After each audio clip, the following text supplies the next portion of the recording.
So this Sunday that happens very near the first part of the year is called Epiphany.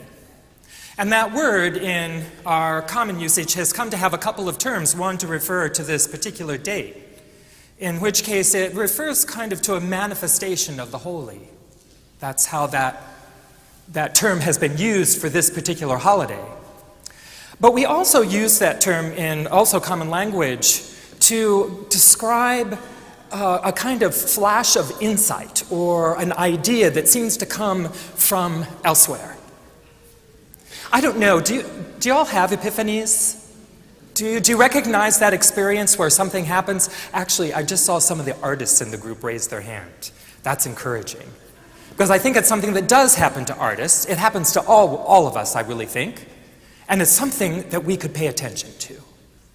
I remember when I came to California to begin graduate school in the mid-'70s at UC Berkeley, and I was taking my first graphic design class. And the process we went through was that each week we got a kind of an assignment or a problem. Here was the thing, and then you needed to design something that kind of fit the parameters of that problem or that question or that task.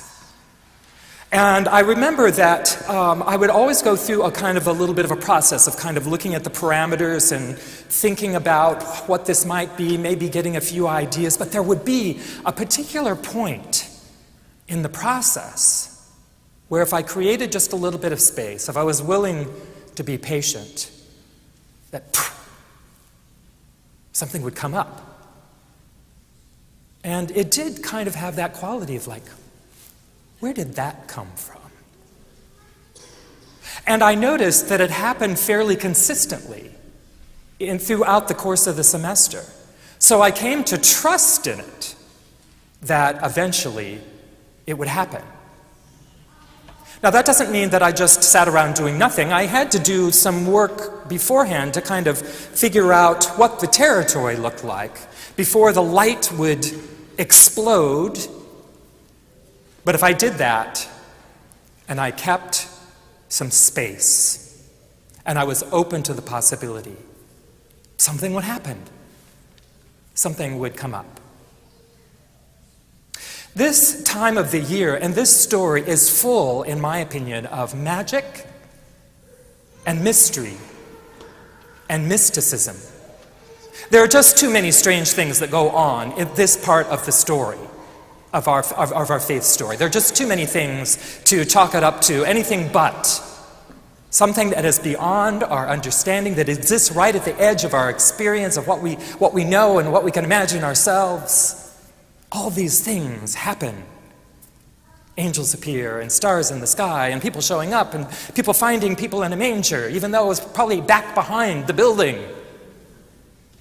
The baby Jesus was found by the people who knew that the baby Jesus was important, including these three strange people, or 4 or 6 or 5, we don't know really how many there were, but there were a small crowd.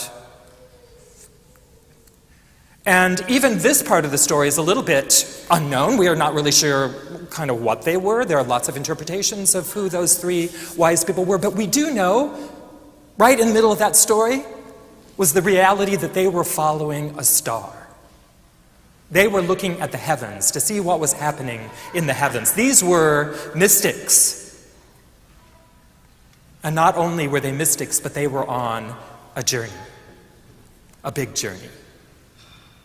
So it seems to me that this time of the year is a perfect time for us to open ourselves up to the possibility of Epiphany. It seems to me that this is a point where we can say to ourselves, yes, there is a place in our lives and our experience for things that we hardly understand. And yet, they are part of us. When I would have those ideas that would come about something that might solve this graphic design problem, there was a sense of otherness to it. But it was also part of me too. It wasn't something separate completely, but it was big.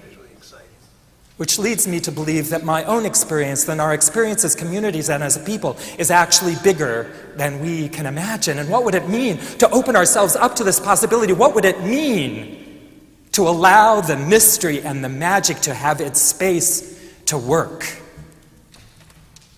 Now, this can be a bit of a challenge in a rationalistic time. In a time when we want to know how things work. We've been working for thousands of years trying to figure out how everything works, and we think we have a lot of explanations, and there are some people who think that almost everything can be explained.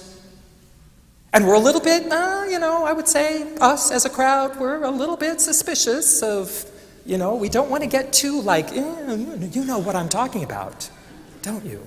I was poking around on the internet, the font of all wisdom, just looking at this question of epiphanies, and I found this piece from a guy named Scott Berkeley, who evidently is he writes a lot about organizational development, and he's one of those kind of speaker sorts of people. I don't know a lot about him, but this is what it says. This is from Wikipedia.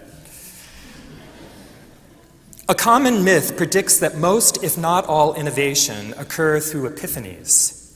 Not all innovations occur through epiphanies. Scott Berkeley notes that, quote, the most useful way to think of an epiphany is an occasional bonus of working on tough problems. Most innovations occur without epiphany, and epiphanies often contribute little towards finding the next one. Crucially, epiphany cannot be predicted or controlled. But that is the point.